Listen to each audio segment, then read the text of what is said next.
नमस्कार दोस्तों, इस वीडियो में हम आंध्र सातवाहन कालीन स्थापत्य कला के अंतर्गत उस समय निर्मित होने वाले स्तूप, खासकर अमरावती स्तूप और पश्चिमी भारत के मुख्य चैत्य और विहारों का वर्णन करेंगे। उनके बारे में डिटेल आपको साझा करेंगे।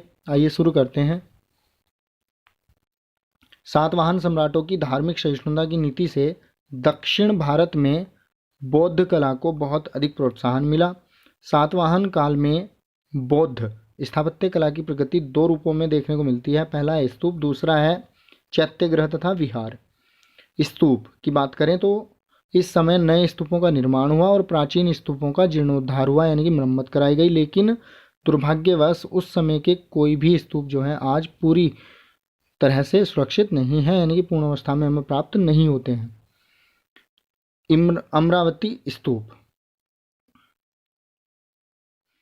बात करें अमरावती स्तूप की जो सातवाहन काल में बना था। ये आंध्र प्रदेश के गुंटूर जिले में कृष्णा नदी के तट पर सर्वाधिक प्रसिद्ध स्तूप था सातवाहन काल का। लेखों में अमरावती का प्राचीन नाम धान्यकटक मिलता है। आंध्र प्रदेश में अमराराम का प्रसिद्ध शैव तीर्थ ही अमरावती के नाम से प्रसिद्ध था तब, और इसी को वर्तमान में अमरेश्वर भी कहा जाता है। यानी कि ये वर्तमान में शैव तीर्थ है, न कि बौद्ध तीर्थ। लेकिन सातवाहन काल में ये प्रसिद्ध बौद्ध तीर्थ था। सातवाहन काल में यहाँ महास्तूप का निर्माण कराया गया और इसे महाचैत्य कहा गया। पुलोमावी के समय में स्तूप का जीर्णोद्धार हुआ, यानी कि मरम्मत हुई और इसे कलाकृतियों से सजाया गया। संभवतः इसके चारों ओर पाषाण वेदिका भी इसी समय में लगी थी। दुर्भाग्यवश अब यह स्तूप अपने मूल स्थान से नष्ट हो गया है तथा इसके अवशेष कलकत्ता, चेन्नई एवं लंदन के संग्रहालयों में सुरक्षित हैं। सर्वप्रथम 1797 ईस्वी में कर्नल मैकेंजी को इस स्तूप का पता चला था।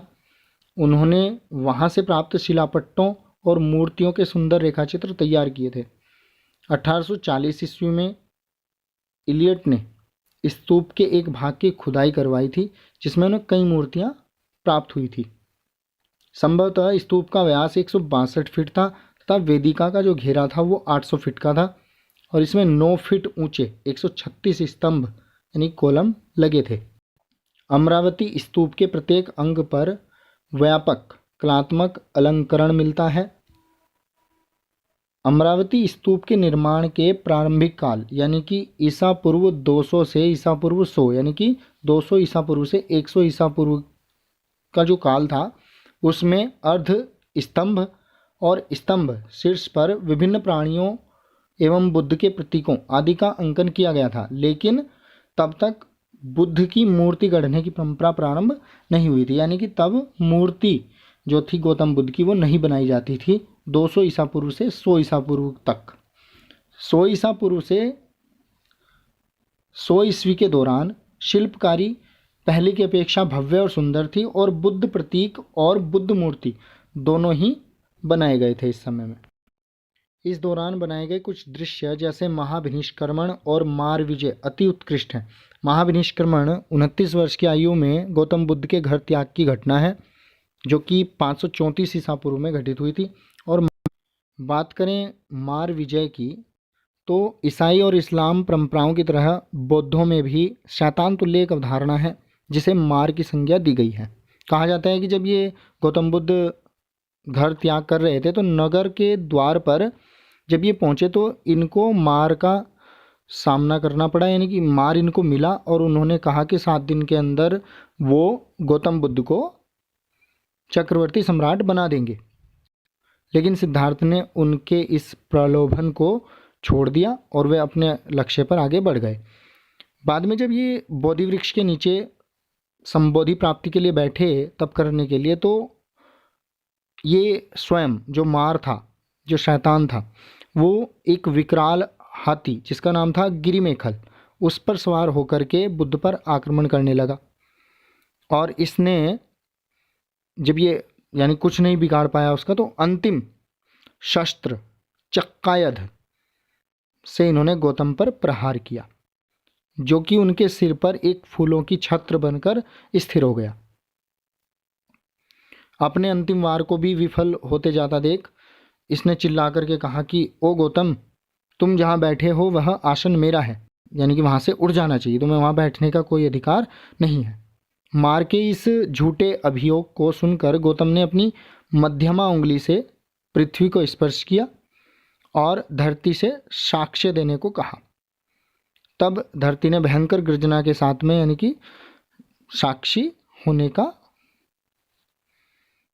कार्य किया, जिससे मार की पूर्णता यानी कि जो थी हार जो थी वो सत्यापित हो गई और अंत में गौतम बुद्ध को संबोधि की प्राप्ति हो गई। तो ये वाला जो दृश्य है ये भी वहाँ पर दिखाया गया है। इसी को मार विजय के नाम से जाना जाता है, इस घटना को, या ये कह लीजिए कि इस कथा को मार विजय के नाम से जाना जाता है। आगे बढ़ते हैं। वशिष्ठी पुत्र पुलुमावी के शासनकाल में वास्तु तथा शिल्प दोनों ही दृष्टियों से स्तूप का अधिकतम संवर्धन हुआ, यानी कि इसका अधिकतम विस्तार किया गया। सातवाहन वंश के बाद अमरावती इक्ष्वाकु राजाओं के शासनकाल में आ गया और इसी समय नागार्जुनी कोंड के स्तूप का भी निर्माण हुआ और अमरावती शिल्प पर इसका सीधा सीधा प्रभाव पड़ा। पूर्ण स्तूप की आकृति वाले शिलापट्ट अमरावती स्तूप के चारों ओर लगाए गए। अमरावती शिलापट्टों की नक्काशी में तत्कालीन जनजीवन की सर्वांगीण झांकी देखने को मिलती है।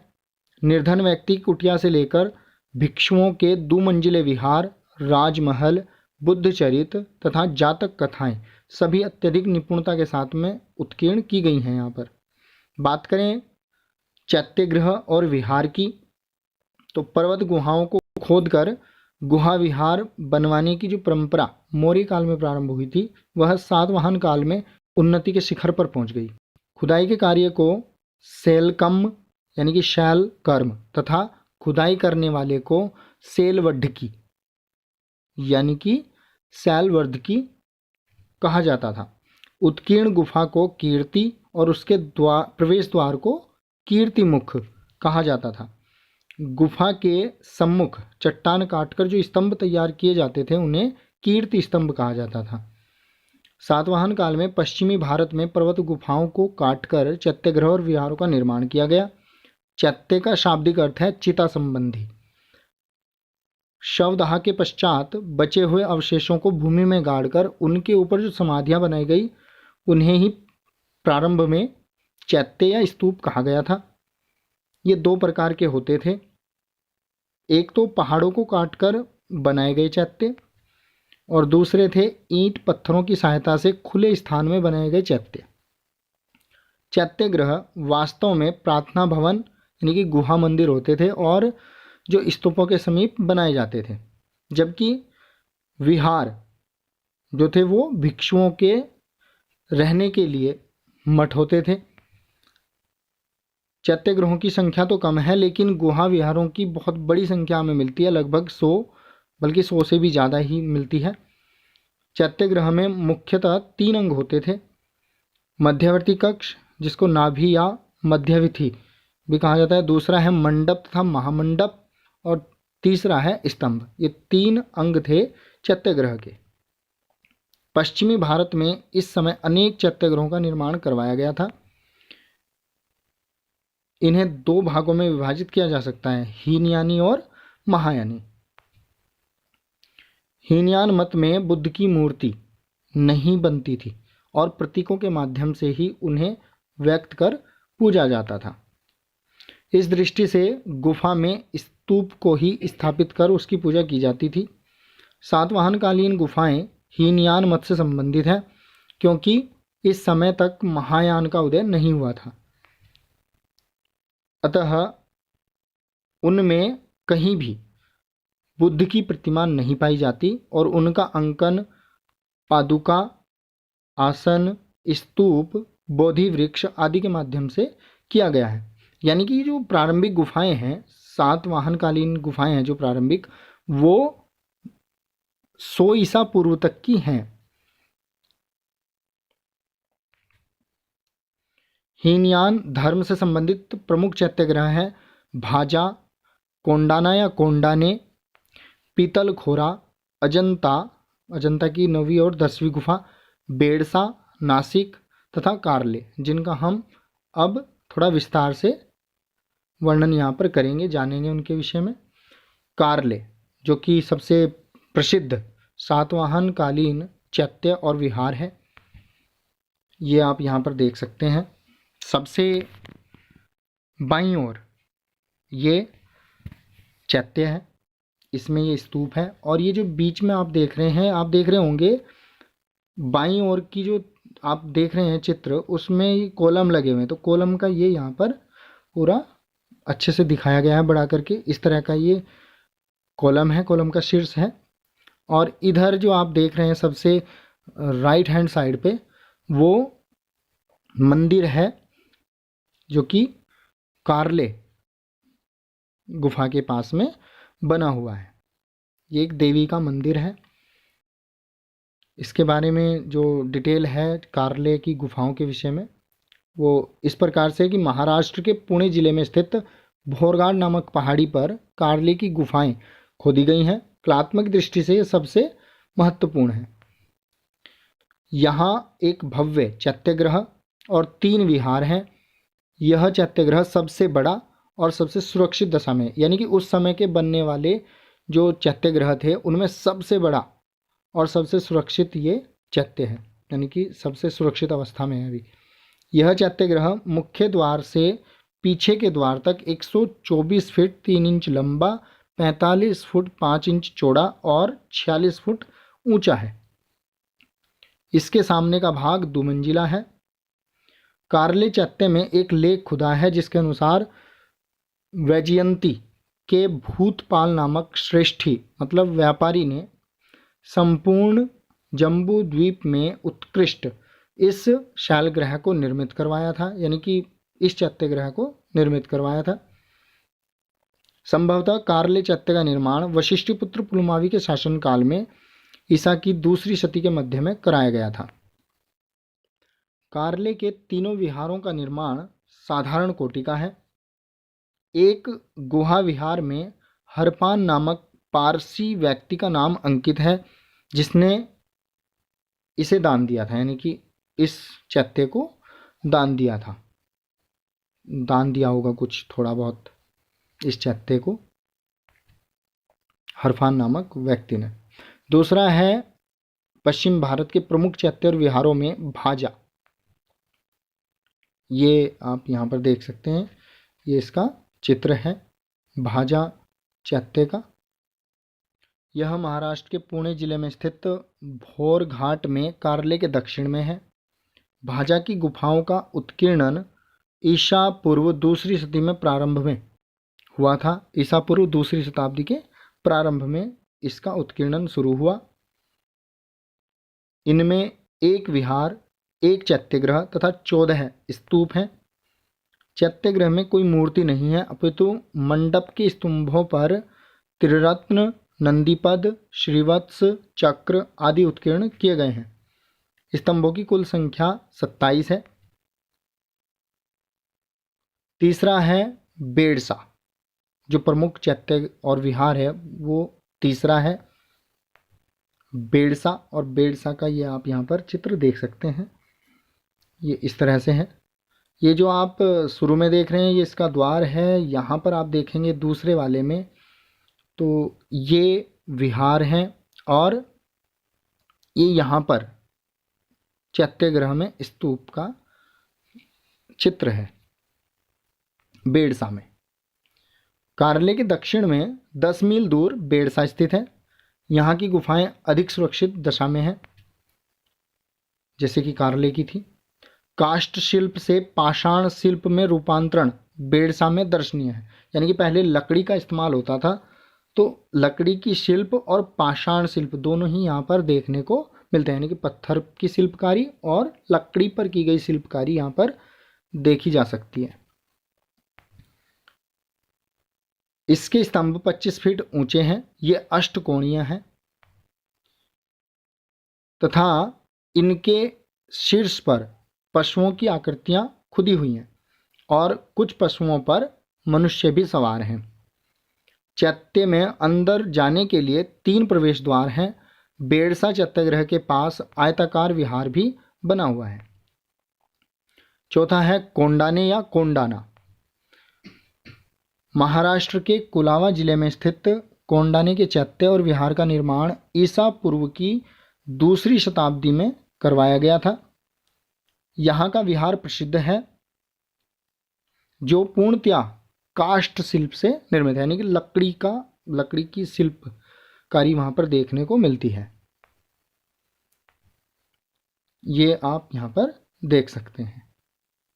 ये कोंडाना का जो चैत्य और विहार है उसके दृश्य हैं, उसके चित्र हैं, आप यहाँ पर देख सकते हैं। देखने में बहुत ही सुंदर लगता है। और आप देखेंगे कि लेफ्ट हैंड साइड का जो चित्र है उसमें लेफ्ट हैंड साइड में ये झरना है पानी का, तो ये जो इसको बहुत ही एक तरह से मनोहारी बना देता है। आगे बढ़ते हैं। पीतल खोरा 5वां चैत्य और विहार, ये चित्र है पीतल खोरा का, आप देख सकते हैं। इस तरह की गुफाएं वहाँ पर पीतल खोरा में है। खानदेश में स्थित शतमाला नामक पहाड़ी में पीतल खोरा गुफाएं खोदी गई हैं और इनकी संख्या 13 है, यानी कि 13 गुफाएं वहाँ पर देखने को मिलती हैं। यहाँ की गुफाओं का उत्कीर्णन भी ईसा पूर्व 2री शताब्दी में आरंभ किया गया। पहले यहाँ हीनयान का प्रभाव था, किंतु बाद में महायान मत का यहाँ पर प्रचलन हो गया, यानी कि गौतम बुद्ध वगैरह की मूर्तियाँ यहाँ पर बनने लगी थी। इसमें एक सोपान भी है जिसमें 11 सीढ़ियाँ हैं, यानी कि एक जीना है जिसमें 11 सीढ़ियाँ हैं और उनके दोनों ओर पंखों वाले अश्व और उनके पीछे 2 यक्ष खोदकर बनाए गए हैं।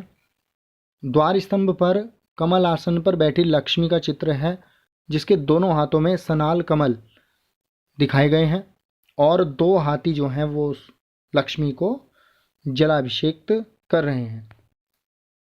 किनारे वाले स्तंभों पर त्रिरत्न और फूलों का अलंकरण है। 5 से 9 तक की गुफाएं विहार और 13वीं गुफा जो है वो चैत्यगृह है। 9वीं गुफा सबसे बड़ी है। 13 गुफाएं हैं और 13 की 13 गुफाओं में 9वीं गुफा जो है वो सबसे बड़ी गुफा है। बौद्ध ग्रंथ महामायूरी में इस स्थान का नाम पितंगल्य दिया गया है। पश्चिमी भारत के प्रमुख चैत्य और विहारों में अगला नंबर आता है अजंता का। यह आप यहाँ देख सकते हैं। बाईं ओर का जो चित्र है वो बाहरी दृश्य है अजंता गुफा का, और जो सबसे दाईं ओर का है वो चैत्यगृह का दृश्य है जिसमें स्तूप दिखाया गया है। बीच का दृश्य जो है ये अंदर का दृश्य है अजंता गुफा के। आगे बढ़ते हैं। महाराष्ट्र के औरंगाबाद जिले में अजंता की पहाड़ी स्थित है। तक्षण तथा चित्रकला दोनों ही दृश्यों से भारतीय कला में अजंता का स्थान अत्यंत ऊंचा है, यानी कि बहुत ही उत्कृष्ट कोटि की चित्रकला और तक्षण यहाँ पर देखने को मिलता है। इनका उत्कीर्णन ईसा पूर्व 2री शताब्दी से लेकर 7वीं शताब्दी ईस्वी तक होता रहा, यानी कि गुप्त काल तक और उसके बाद भी 2री शताब्दी तक यहाँ हीनयान मत का प्रभाव था। तत्पश्चात महायान मत का प्रभाव यहाँ पर देखने को मिलता है। यहाँ कुल 29 गुफाएं उत्कीर्ण की गई हैं।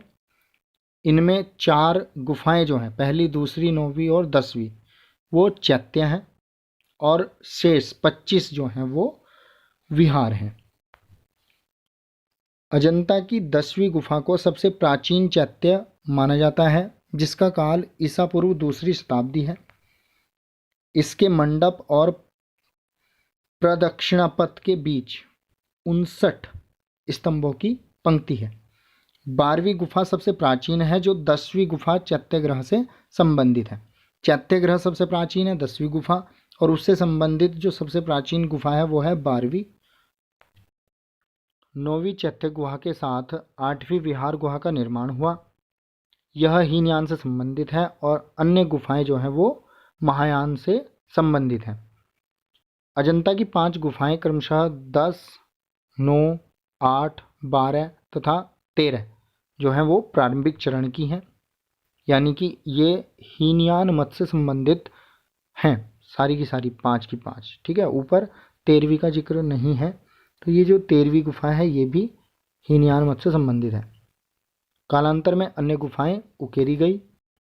पश्चिम भारत के प्रमुख चैत्य और विहारों में अगला स्थान आता है कन्हेरी का, अगला नाम आता है कन्हेरी का। ये आप यहाँ पर देख सकते हैं, कन्हेरी गुफा के कुछ चित्र यहाँ पर दिखाए गए हैं। ये सबसे जो लास्ट में आप देख रहे हैं ये चैत्यग्रह का चित्र है, जिसमें ये स्तूप है जिसकी पूजा की जाती है। और ये बाहरी दृश्य है जहाँ पर आप देख रहे होंगे, इसके ठीक लेफ्ट हैंड साइड में आदमी जाते हुए देख सकते हैं चित्र में, तो ये बाहरी दृश्य है इसका। तो ये कुछ दृश्य थे। आगे बढ़ते हैं। महाराष्ट्र में संजय गांधी राष्ट्रीय उद्यान में स्थित कन्हेरी का प्राचीन नाम कृष्णागिरी था और यहाँ की पहाड़ियों में सैकड़ों गुफाएं भिक्षुओं के आवास के लिए बनाई गई थी। हीनयान मत के अंतिम काल में इनका निर्माण प्रारंभ हुआ था।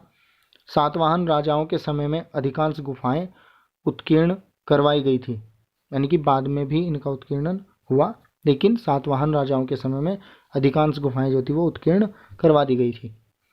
कार्ले गुहा समूह से इनकी काफ़ी समानता है और चैत्यग्रह भी कार्ले के अनुकरण पर ही बना है, यानी कि कार्ले में जैसा चैत्यग्रह बनाया है ऐसा ही यहाँ पर भी बनाया गया है। कन्हेरी की गुफा समूह को भारत में सबसे बड़ा गुफा समूह माना जाता है। यहाँ पर करीब 109 गुफाएं हैं। गृह मुख्य सामने एक बड़ा प्रांगण है जो कहीं अन्यत्र नहीं मिलता है, यानी कि जितने भी विहार गुफा विहार हैं उनमें किसी में भी गृह मुख्य सामने एक बड़ा प्रांगण यानी कि खुला स्थान देखने को नहीं मिलता है। 4वीं सदी में कन्हेरी महायान बुद्ध का केंद्र बन गया और उसके बाद से यहाँ पर महायान बौद्ध धर्म का प्रभाव देखने को मिलता है। 8वीं और अंतिम गुफा विहार और चैत्य का जिक्र जो हम करेंगे वो है नासिक। नासिक गोदावरी नदी तट पर स्थित एक प्रसिद्ध बौद्ध स्थल था। यहाँ कुल 17 गुफाएं खोदी गई हैं। इनमें एक चैत्यग्रह तथा शेष 16 विहार गुफाएं हैं। प्रारंभिक विहार हीनयान मत से संबंधित हैं। गुहा में अंकित एक लेख से पता चलता है कि सातवाहन नरेश कृष्ण ईसा पूर्व 2री सदी ने, यानी कि ईसा पूर्व 2री सदी में सातवाहन राजा था कृष्ण प्रथम, उसने इस संबंधित गुफा का निर्माण करवाया था। 3 बड़े विहार क्रमशः नहपान जो कि शक शासक था, गौतमीपुत्र सातकर्णी और यज्ञश्री सातकर्णी, ये दोनों ही सातवाहन नरेश थे, इनके समय के हैं। गौतमीपुत्र का जो विहार था उसमें 18 कमरे बने हुए हैं। यहाँ अंकित एक लेख के अनुसार इस संबंधित गुहा का निर्माण, यानी जिसमें लेख अंकित है, उस गुहा का निर्माण वासु नामक किसी महिला ने करवाया था और ये संभवतः यज्ञश्री के सेनापति की पत्नी थी। नासिक की अन्य गुफाएं महायान मत से प्रभावित हैं। नासिक गुहा विहारों में बना एकाकी चैत्य संभवतः ईसा पूर्व 1ली शताब्दी के मध्य में उत्कीर्ण करवाया गया था।